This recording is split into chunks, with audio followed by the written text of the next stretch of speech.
en el vecindario todo es fiesta y alegría, porque ya el boricua tiene la cerveza que quería. Hay baile en el vecindario, todo es fiesta y alegría, porque ya el boricua tiene lo que el boricua quería. Dame una boricua fría para celebrar la ocasión.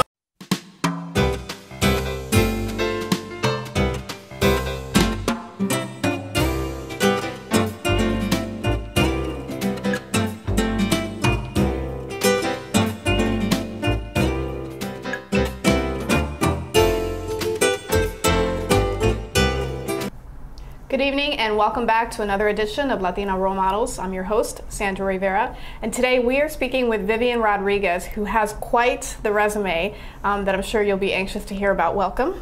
Thank you, Sandra. Thank you for being here. So we had an opportunity to speak a little bit off camera about your background, and I would do it no justice if I try to summarize it. So why don't you tell me and the viewers a little bit about where you got your start?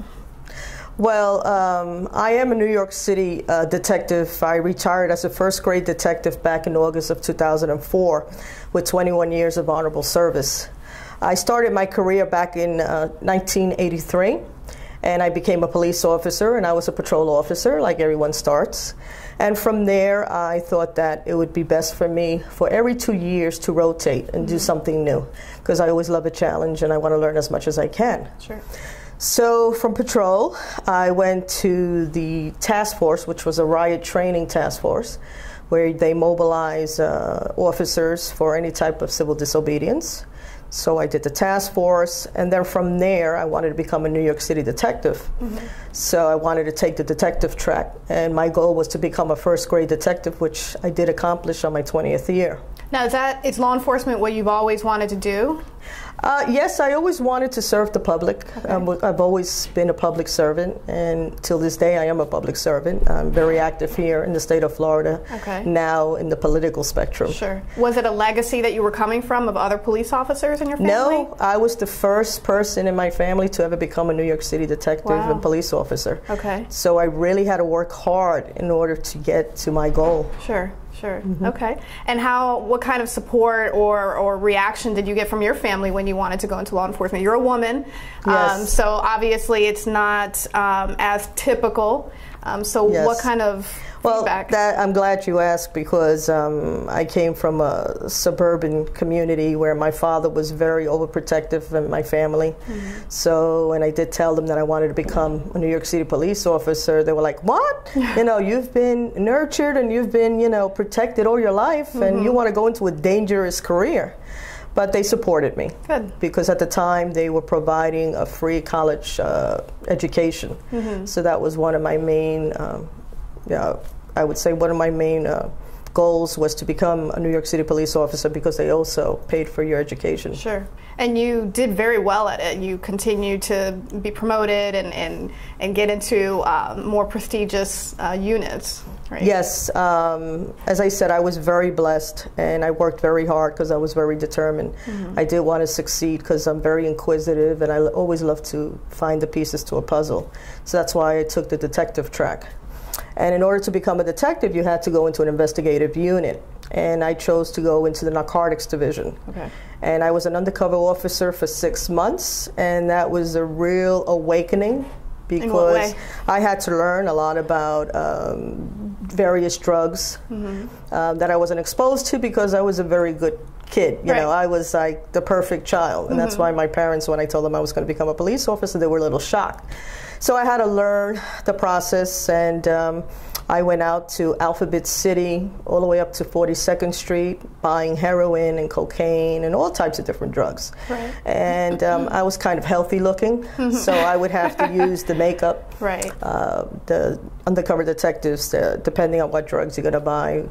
For example, if I were to purchase heroin, we had the makeup kit where I would have to do track marks and black and blues and everything. So I learned something very new that I was never exposed to before in my life. Now, did you find that being a woman in that unit, and I don't know if there were a lot of women clamoring to be a part of that unit, did you have to work a little bit harder to prove yourself? Of course. Okay. Being a police officer, that's a male-dominant world. Mm-hmm. So at my time, especially going in the 80s and 90s, most of the men, a lot of them were military backgrounds. So they wanted to see that you could handle yourself. They wanted to make sure that they would be safe in your company. Absolutely. That you had their back. So I would find that a lot of the women, if you were on patrol on the street, like anything else, they wanted to make sure that they had the right partner and that you were going to be there for them in the time of trouble. So I did that for 6 months, the undercover work, and I felt that I would prefer going on the investigative side, which was making the arrests and also doing the search warrants. Okay. So I switched over to being an investigator. And I did that for 3.5 years, and I got promoted to 3rd grade detective. Okay. Because as soon as you get the detective status in the NYPD, you automatically become a 3rd grader. And then it goes to 2nd is the next level, and then 1st is the final level. And that's based on a combination of merit, yes, time, all merit and arrests, everything that you do in your career, basically as a detective in that unit. All right. And as you were progressing through the different grade levels, did you have an opportunity to mentor other women in the police force and try and encourage other women who held a lot of the same qualities to get involved? Yes. I was also involved in the fraternal organizations within the NYPD. I was on the Hispanic Society, on the board of the Hispanic Society. So through there as well, you would have other women officers, especially the younger officers that were coming on the job, and they would ask you, what should I do with my career? So when you were part of the fraternal organizations, you would mentor others, women and men. Sure, great. And so from the narcotics division, and then you went to search warrants and investigative crimes. During that time, you were recognized quite a bit, and even beyond that. Can you talk a little bit about that? Well, there was a sequence of events after that. I went to, there was a social club fire that occurred in New York City at the time, and they started a task force, and it was called the Social Club Task Force. So I left the narcotics division and went to that task force unit. And from there, I went to the Vice Squad, which was called then Public Morals. And I was investigating various of the crime families in New York City. And I also did Operation John, where I would dress up like a prostitute. Right. And that was a very interesting detail to be in. That's a whole nother episode. Right. Okay. And then from there, I had the opportunity to be in the mayor's executive protection detail. So I was with the former mayor, Rudy Giuliani, and I was part of his executive protection detail, and I was with his daughter. Okay. So that was my assignment there. Right, right. And through that assignment, that's where I got my 2nd grade status. Okay. And then following all that, we fast forward to 9/11. Obviously, you were still on the force at the time. Yes. And a detective at that time. So you had an opportunity to be put on a particular task force. Can you talk a little bit about that? When 9/11 occurred, of course, I was working there because I retired back in 2004. But my involvement with 9/11 was basically on the covert intelligence side. And it was very interesting because the night before 9/11 occurred, I was part of a protective intelligence unit where we did assessments. And I had received a bulletin from the State Department saying that Al-Qaeda was looking to attack the United States, but we didn't know that it would be within the United States because usually most of the attacks happen abroad in U.S. embassies. Right. So that when 9/11 happened, when I saw the plane hit the tower, I knew that that was the attack. It just took the intelligence community and the law enforcement community by surprise because no one expected an attack within the United States. Sure, sure. Yeah, and I guess everybody at that point was scrambling to find a solution or to find what their plan of attack was going to be. And that's what I was doing. Okay. So on 9/11, my job was to find out who, why, what, when, and if there was going to be a secondary attack. Okay. So that's what you basically do, with the intelligence side. We did have officers as well, detectives, who were on the scene doing other things. And for a couple of months, I was at ground zero, but I also was part of the protection besides being the protection detail, I also did the diplomatic security details, which when you had the presidents of the United States come into New York City, I was part of the liaison to Secret Service or the State Department, depending on who was coming in and who I was assigned to. Right. So that day when President Bush visited 9/11, when he was there, I was part of that detail. Right at the forefront of history. Correct. Okay. And so you retired in 2004. Did you immediately move to Florida at that point, or did you stay and continue on in the public service sector in New York? Well, it's funny that you ask, because being that I was part of the liaison unit, that was the liaison unit was created right after 9/11, and what they did was they chose 10 senior detectives to be part of the liaison unit. It was a new innovative unit where we wanted to make sure that New York City was not attacked again. Sure. So they had New York City detectives dispatched around the world for real-time intelligence, and I was part of that unit. Wow. Okay. So on my 20th year, that's when Commissioner Raymond Kelly, I got first grade detective status. Right. And I stayed an extra year because I got my first grade on my 20th year. Wow. But being part of the liaison unit, it was very interesting because I would do assessments, or I would do briefings for the Commissioner of Intelligence. I was involved in various, if there was any terrorist attacks abroad, one of my main responsibilities was calling those police, federal police in those countries, and trying to find out as much information as I could to see how the mechanism, what kind of mechanism they used, how it was put together, and just a lot of different things that I would inquire about. I don't want to say everything, but there was a lot of things just to see if there was a nexus to New York City, or if there was a possibility that they were using the same type of mechanisms here. Right. You know, so that was a pretty prestigious assignment with very critical needs at the time. And were you, were there other women on there, or did you have the opportunity to recruit anybody else for that team, or that was handpicked? No, we were handpicked. Okay. And I was the only Latina woman in that detail. And just personally, how did that make you feel when you got selected for that? I mean, as I said, I'm a public servant, and I was very proud that I was picked for that, because they recognized that I was very capable of doing that type of assignment.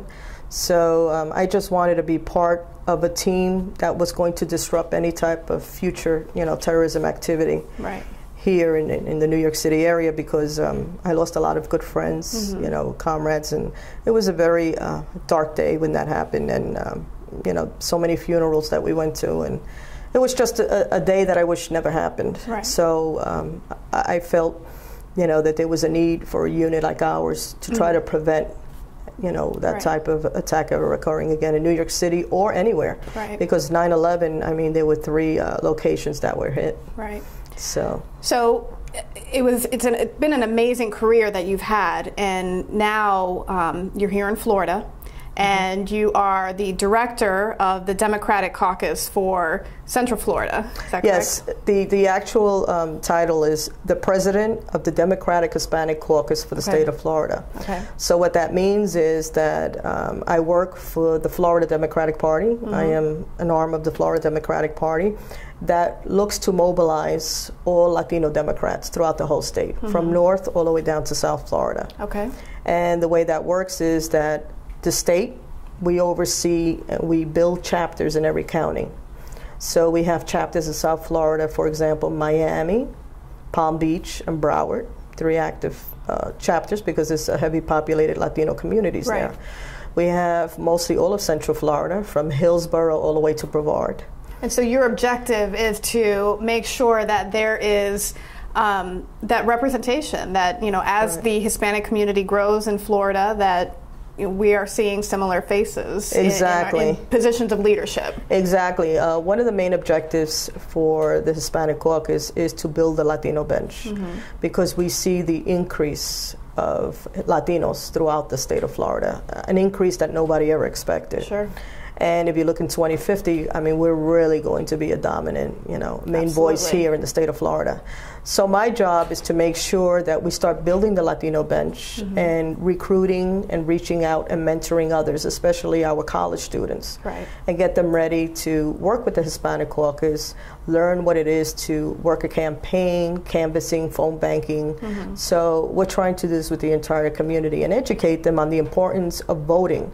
You can't only vote for the presidential elections. You also have to work, vote for the midterms as well as the local and state elections, because that's your voice. If you don't come out and vote, it's going to affect your life. Absolutely. Because you have the state legislators in Tallahassee making decisions for you based on your right to vote. If you don't come out and vote for the right candidate, then that's going to determine your quality of life here in the state of Florida. Absolutely.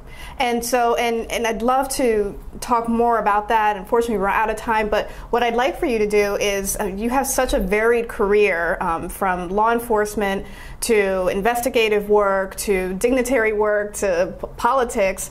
Can you say a little something to the viewers out there, especially the young women who we're trying to build up, about what words of advice as they're pursuing their careers and figuring out what it is they want to do? 'Cause obviously nothing stopped you from doing what you wanted to do. You have to be very determined and very strong and believe in yourself. What I would tell a lot of our youth is believe in yourself, achieve your dreams, because you can do it. As long as you have the determination and you're goal driven, you will achieve those dreams, those goals. So continue on, and you'll be very proud of the work that you could accomplish. You just have to believe in yourself. All right. Well, thank you very much. It was a pleasure speaking with you. Same here, Sandra. Right. Thank you for inviting me. Thank you. Thank you for joining us. Stay tuned for our next episode of Latino Role Models. I'm your host, Sandra Rivera. Ya estoy aquí, mi vida. ¿Pero qué están tomando? ¿Pero por qué? Porque te traje lo nuevo y diferente, Taíno Light Boricua Beer. Y lo más importante es que es lo nuevo y acabadita de salir al mercado. ¿Y saben buenas? Claro, ambas cervezas tienen los mismos beneficios que una copa de vino, con menos calorías. La Boricua Beer 6%, fuerte pero con sabor. Y la Taíno Light 4.5% y es artesanal. Eso es. Somos familia, calidad y sabor. Visita boricuabeer.com. Hola Florida, introducing Boricua Beer and Taíno Light Beer. Boricua and Taíno Light are crafted beers that are rich in flavors and brewed right here in Florida. Taíno beer has a crisp, refreshing Caribbean flavor style when enjoyed chilled. Boricua beer is a craft ale with full body flavor that is a beer drinker's beer. Boricua and Taíno Light Beers. Enjoy responsibly. Good evening and welcome to another edition of Latina Role Models. I'm your host, Sandra Rivera, and today we're speaking with Annette Sandin. Welcome. Thank you, Sandra. Thanks for having me. Thank you. And you are an educator. We'll start with that label. Can you talk a little bit about how you got into the field? Well, I started teaching science in 1995. I was a biology teacher, because I studied science in the University of Puerto Rico. I'm from Puerto Rico. So in 1992, I had moved to Miami. So in 95, I started teaching. And later on, I wanted to become a better science teacher. So I went ahead and did my master's degree in the University of Miami and continued teaching science. However, let's say 10 years ago, I started working with the ESC department, that's also known as the Exceptional Student Education Department in Fort Lauderdale, Pembroke Pines, and it's been a great honor to work with students with disabilities, whether they have physical, emotional, or learning disabilities, so helping them become successful in high school, in the high school setting. That's what I've been doing for 5-6 years. Now, what prompted you to make that shift from a regular science class to ESE? Well, it was by chance and a personal story also. I had success with students in the classroom. I was an environmental science teacher, and for some sort of weird reason, many ESE students landed in my classroom and they became successful. So I started, you have to take classes and test and become an ESE teacher. So I did that. Also, I have 3 boys, now they are 28, 27, and 22, and 2 of them, my 2 older ones were ADD, attention deficit disorder. So I had a lot of knowledge about students that had learning disabilities because of my own kids that had disabilities. Sure. So that made me a professional in that, absolutely, area. From personal knowledge. So you had the opportunity to test for that certification. Yes. What kind of need was there in the school system at that time for those teachers? Were there a lot of potential applicants or people who were qualified to teach? Well, teachers, the state of Florida requires that teachers have to have a certificate as an exceptional educator, and many more teachers are needed nowadays because students is what we call inclusion. They need to go into the general education class. And students that have learning disabilities, they also have to have the same opportunities as students in the gen ed class. They need to have the same requirements, have the standard diploma. So more teachers are being prepared with this certificate to teach students with disabilities. And now a gen ed teacher, let's say a science teacher, needs to have some credits, 20 credits in education for teaching students with disabilities. So yes, they need to be prepared. We're going to have more and more students included in the gen ed class, and that's the right, and we need to hope, or at least have the hope of many more communities, many more schools, to see them prosper, to see them become successful, and to expect more from them. Right. So it's important, from what I'm taking from you, it's important that students who have to deal with these kind of physical, emotional, or educational disabilities, that they have an educational curriculum that's catered towards them, but you still want them interacting with the general population of other students, because that's the real world. Like we say, there is a law, it's called the IDEA, Individuals with Disabilities Act, that is mandating for all of these students to be placed in the gen ed class, not only to receive the education that all the students are receiving, but also to have the same opportunities, like you mentioned, opportunities to go to field trips, to go to shows, to be in the cafeteria with other students, to do the same things that other students are doing, despite their disabilities. Now, you were teaching them. Are you still in that role as a teacher, or have you taken it on a different role? Well, right now, and I can say it's been a blessing. I'm in a wonderful high school, Bayshore High School, and I am surrounded by an incredible staff of teachers, and my principal, David Underhill, he is amazing, very supportive. So right now, I'm like in the guidance department. I'm what they call the ESC department head. I'm the person in charge of having that transition and communication with the teacher, the students, the parents, and the community. I write what we call the IEPs, individual educational plans, which is describing how the student learns and what accommodations, what services should be provided to every student in every classroom.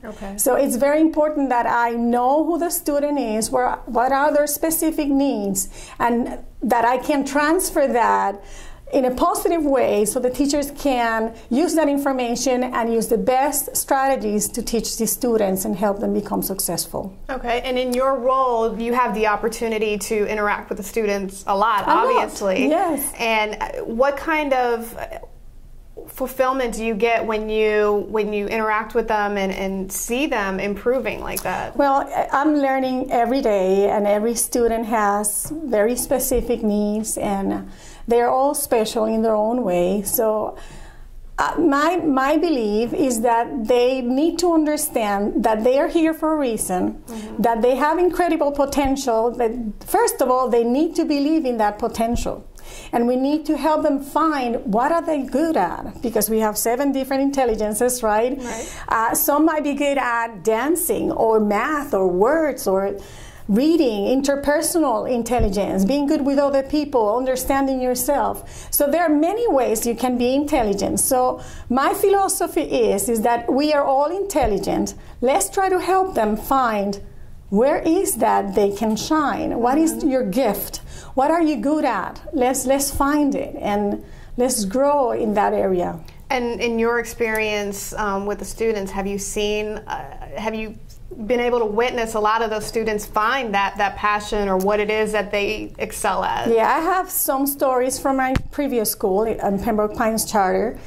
of parents that called me and left me messages that I worked with this student for 4 years and he's becoming a firefighter. Oh, wow. A student that had to stay a little bit longer in high school because they have the right. Once they have the IEP, they don't necessarily need to graduate in 4 years because they have different learning skills. They learn at a different pace. They can stay a little bit longer, all right? So one of my students became a firefighter and he stayed a little bit longer because he was not having all the requirements for graduation. In Bradenton, in Bayshore High School, I've been there for a year and a half. I've seen some good stories. We're moving towards, moving these students towards graduation, but I'm hoping that maybe in 4 years I'll see them grow and I'll see them graduate, and I'll have many more stories to tell. Now, we're talking about the experience that you have right now is with high school students. What is the current state of the system at the primary school level? I mean, are there things in place to help identify, these type of issues that maybe aren't as obvious? Yes, you're right. Actually, we start identifying students early. Sometimes the teachers make recommendations. They find out that the students are a little bit slow learners, and then we have to test them, psychological exams and interventions in the classroom. It's a long process, but we want to do this right to provide what the students need to succeed in schools. So mostly when they are identified, it's in elementary schools. But we have cases that they are coming in high school and these students, that they are having huge deficiencies. The reading comprehension is limited. They are failing many classes. So we start the process then. What do you attribute that to? I mean, in your opinion, how does it get looked over? We have students that are coming from many different countries, and learning the language takes a long time. For a kid that's coming to us at the age of 13, 12, it takes for them 1-2 years to learn English. And then many of them also, from many different countries, they have no education, no access to education. So when they come here, they are exposed to all of these differences, the environment, moving from one country to the next, and then trying to learn the language is one of the first things that they encounter that is pretty difficult. Sure. And I imagine, depending on the area of the state that you're in, it could be amplified even more if they don't have all the resources there. In Bradenton, it's a transient community. We have many families that move constantly. And what I've seen is that many of them have no information, they have no knowledge or understanding as their rights with IDEA, Individuals with Educational Plan. And I've been honored, and it's a pleasure for me to be able to explain in Spanish to these families, and they are like, wow, nobody ever told me this. So I'm in a very good position in terms of being able to help more people understand how important it is for us here in the United States that they can reach their maximum potential. Now, do you find in this era now that there's any kind of stigma for these parents to maybe, if they notice something different about their child, to bring it to the forefront or bring their concerns to administration? Does that stigma exist anymore? No, parents are more and more supportive of their children. Many more parents want these students to be included in regular classes. What I've seen, though, is that there is a huge difficulty of integrating regular students with disabled peers, and the acceptance is something that we need to work very hard on, very hard. And then is there training for teachers who maybe don't have that ESE certification to help them, I guess for lack of a better word, sensitivity training for the other students who may not understand why their peers are different? This ESE certification for every teacher, whether you teach English to science, social studies, you need that certification. And in those classes, the acceptance, sensitivity, understanding of others, it's included in their lessons, in their teaching. And before we went on air, we had an opportunity to talk about the testing, and the whole issue of testing within the public school system has been all over the news. So it leads me to ask, how does that affect students with disabilities or who need special accommodations, for parents who might be wondering the same thing? Definitely. Students with special needs, they do have accommodations in the classroom. And they also have accommodations when they are doing standardized or district tests. Remember that we have many different tests that they need to take. So accommodations are also provided in tests. Even if they are taking the SAT, the standardized assessment test for college entrance, they will have accommodations.